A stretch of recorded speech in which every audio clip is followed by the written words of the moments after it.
Vice President Mike Pence met with survivors, first responders, and victims' families in Sutherland Springs, Texas, Wednesday following the state's worst mass shooting in modern history.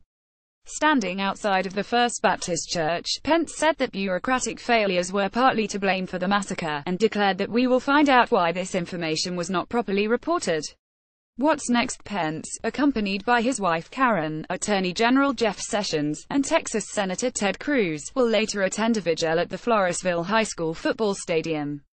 More details. Simpson testified before the Senate Judiciary Committee for 10 hours earlier this year in a closed session and provided information to the Senate Intelligence Committee under the condition that he would not be forced to waive privileges protecting the firm and the identities of its clients. Fusion GPS attorney Josh Levy said in a statement Wednesday that leaders of the House Intel Committee agreed to interview Simpson under similar circumstances.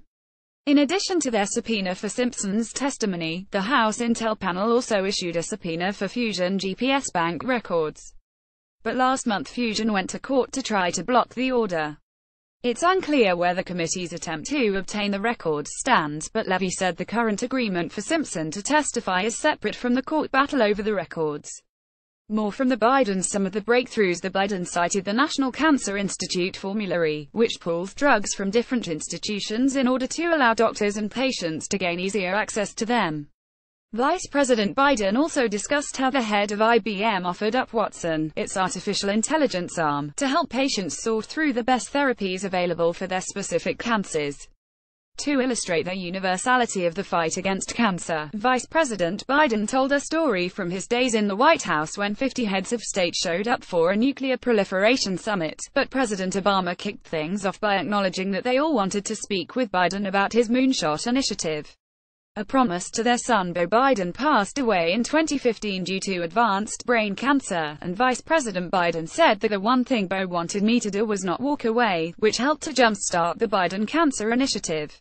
He mentioned his forthcoming book Promise Me, Dad, which he promised was not about grief, it's about hope.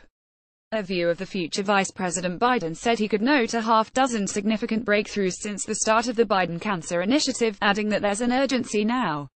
Biden believes that we're on the cusp of the day when you men and women take your children for their physical and they're gonna get vaccinated for cancers. One small thing, but a big thing. Both Bidens mentioned that simply doing something to help a friend or loved one with cancer can go a long way. Dr. Biden suggested that one should commit to an act of kindness as that's what really matters to someone that's going through cancer. We had to ask. Vice President Biden also talked about his view of the Trump administration. Correction: this story has been updated to clarify that Beau Biden died in 2015. President Trump used a desktop computer to send tweets from China, after posting from his iPhone while in South Korea, Bloomberg reports. The White House reportedly consulted with counterintelligence officials ahead of Trump's Asia trip to discuss whether or not the president should tweet amid concerns of cyber hacking. White House staff traveling with Trump have been instructed to use burner phones as a precaution. The bottom line: Trump will find a way to reach his Twitter following even from China, where tweeting raises cybersecurity concerns and the government has blocked Twitter for its citizens. Though, before Trump's visit, the Chinese government had signaled that if Trump wanted to tweet, no one would stop him, per Bloomberg. Former Vice President Joe Biden ripped into President Trump at an Axios event on Wednesday, lamenting Trump's response to neo-Nazis in Charlottesville and blasting his phony nationalism. Did any one of you ever think that you would see folks coming out from under rocks and out of the fields with torches, carrying swastikas, literally reciting the same exact anti-Semitic bile that you heard in the 30s? Did you ever think that would happen and then have those that were protesting compared as the moral equivalent to those people? Folks, this is eating at the fabric of this country. It is wrong. It is undermining the social fabric of the nation, this phony nationalism. The reason why the world is compared to America is not just because of the exercise of our power, but it's the power of our example.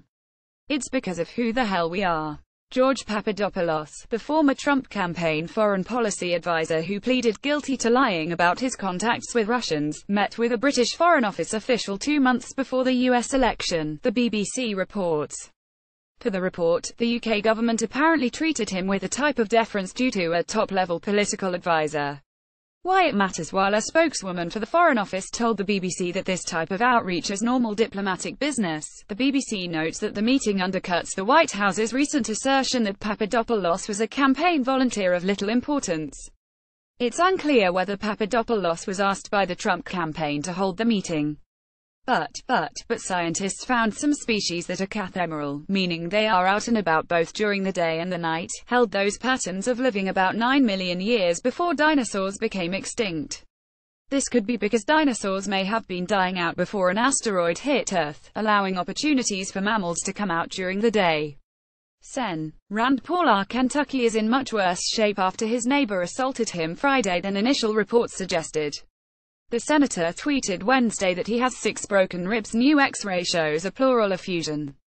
According to Cleveland Clinic, a pleural effusion, also referred to as water on the lungs, is the buildup of excess fluid around the lungs. Niantic, the company behind Pokémon Go, announced Wednesday it is teaming up with Warner Brothers on a Harry Potter-themed augmented reality. Details are scant on the new game, Harry Potter Wizards Unite, though Niantic CEO John Hanks said in a blog post the game will merge virtual gaming with a real-world location. Why it matters. Pokémon Go was an instant hit, but its usage has waned. Adding similar dynamics to another globally popular franchise seems like a no-brainer.